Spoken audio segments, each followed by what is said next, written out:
Hello guys, welcome to my YouTube channel the mindful book craft. मैं हूं आपका host और दोस्त गौरव गोरडे और यहाँ हम किताबों की बातें करते हैं। तो हमने कल बात की ईट डैट फ्रॉग ये किताब की, उसमें से 3 लेसन हमने देखे और आज ही उसका दूसरा पार्ट हम करेंगे और 3 लेसन देखेंगे। नंबर 4 का जो लेसन है ऑथर ने बोला है वो है कंसिडर द कॉन्सिक्वेंसेस। तो इस लेसन में उसका कहना है कि लॉन्ग टर्म थिंकिंग जब आप करते हो तब उसके कॉन्सिक्वेंसेस भी अच्छे होते हैं, पॉजिटिव होते हैं। तो इस चैप्टर में ऑथर सिंपल यही कह रहे हैं कि आप जो भी डिसीजन लो ना, तो उस समय एक चीज़ सोचो कि आने वाले कितने सालों के लिए इसका इम्पैक्ट होगा। अगर आप खाली 1 साल के लिए सोच रहे हो तो कोई मतलब नहीं है। आपको 5 साल 10 साल जैसे एक सुपीरियर थिंकिंग एबिलिटी होती है, तो उसमें क्या होता है कि आने वाले 5 साल 10 सालों का लोग सोचते हैं। जैसे बड़े बड़े प्रोजेक्ट्स होते हैं, कंपनीज होती है, ऑर्गेनाइजेशन होते हैं, वो प्लान जो करते हैं वो 1-2 साल की नहीं, वो 5 साल 10 साल 20 साल की करते हैं। तो बस वही चीज़ इसमें ऑथर कहना चाहते हैं। फंडा है, आप कोई भी चीज़ शुरू करते हो, कोई भी काम करते हो, कोई भी डिसीजन लेते हो, तो खुद से एक सवाल पूछो, क्या ये चीज़ करने से या ना करने से कोई कॉन्सिक्वेंसेस आगे जाके होगा या नहीं।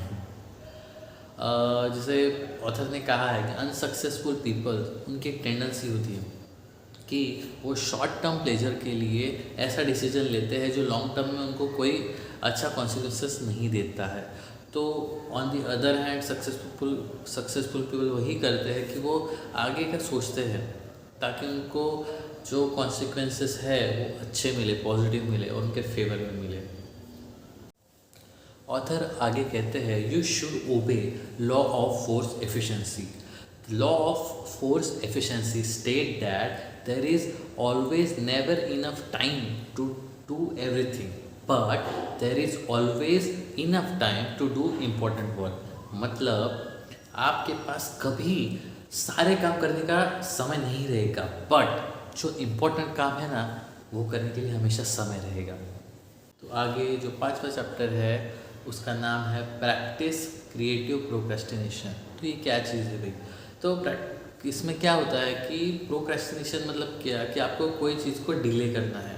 जैसे आपके पास एक लिस्ट है या आपके पास सारी चीज़ें हैं, अब एक साथ तो सब नहीं कर सकते, तो आपको उसमें से जो लो वैल्यू वाली चीज़ें हैं, जो नॉट इम्पॉर्टेंट या आपको बाद में किए तो भी चल जाएगा ऐसे वाली है, उसको आप प्रोक्रेस्टिनेट कर दो, उसको आप अभी रहने दो, बस जो इम्पोर्टेंट है उन पे ध्यान दो। तो ये चीज़ है क्रिएटिव प्रोक्रेस्टिनेशन। तो इसके लिए ऑथर ने टर्मिनोलॉजी आगे बताई है प्रायोरिटीज़ वर्सेस पोस्टेरियोरिटीज़।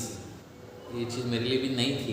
प्रायोरिटी तो पता है कि भाई क्या प्रायोरिटी है, बट प्रायोरिटी मतलब पता है ना आपको कि मेरे पास इतनी सब चीज़ें, इसमें से प्रायोरिटी क्या है, इसमें से अर्जेंट कौन सा है, इम्पोर्टेंट कौन सा है। और पोस्टेरियोरिटीज़ मतलब ऐसी चीज़ें जो मेरी लिस्ट में तो है, इम्पोर्टेंट उतनी नहीं है जितनी प्रायोरिटी वाली है, या उनको मैं बाद में कर सकता हूँ। तो ये चीज़ को आपको बैलेंस करना होगा।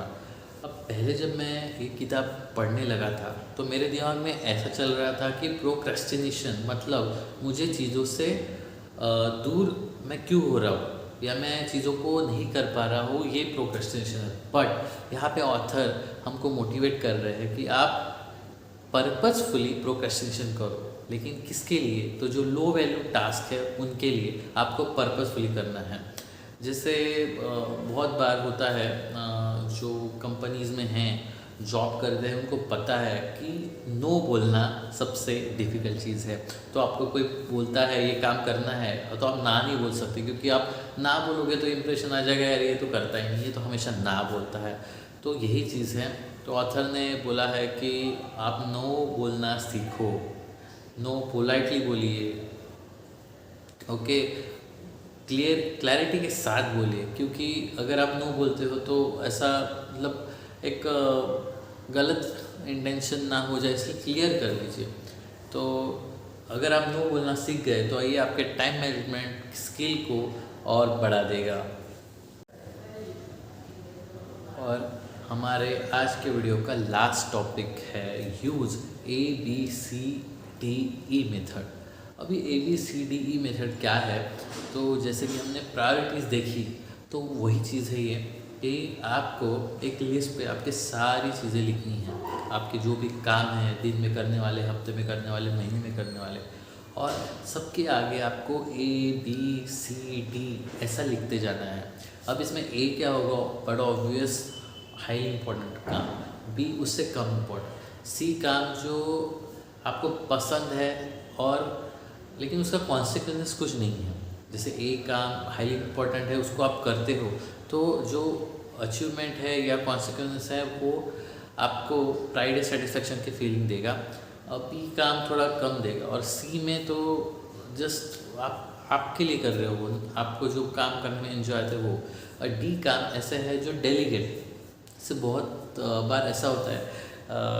मैं कंपनीज़ का एग्जांपल दूंगा क्योंकि मैं काम करता हूँ कंपनी में, तो बहुत बार ऐसा होता है कि एक मैनेजर को उसका बॉस काम देता है और फिर वो अपने उसके नीचे उसके रिपोर्टिंग में जो है उस बंदे को देता है। जिससे मान लीजिए कोई सीनियर एग्जीक्यूटिव हुआ, और सीनियर एग्जीक्यूटिव क्या करता है, वो देखता है प्रायोरिटीज़ की लिस्ट और वो सोचता है कि इसमें से कोई काम मैं एग्जीक्यूटिव को दे सकता हूँ, डेलीगेट कर सकता हूँ। तो ये D वाले काम हैं, और मतलब ये डेलीगेट काम है।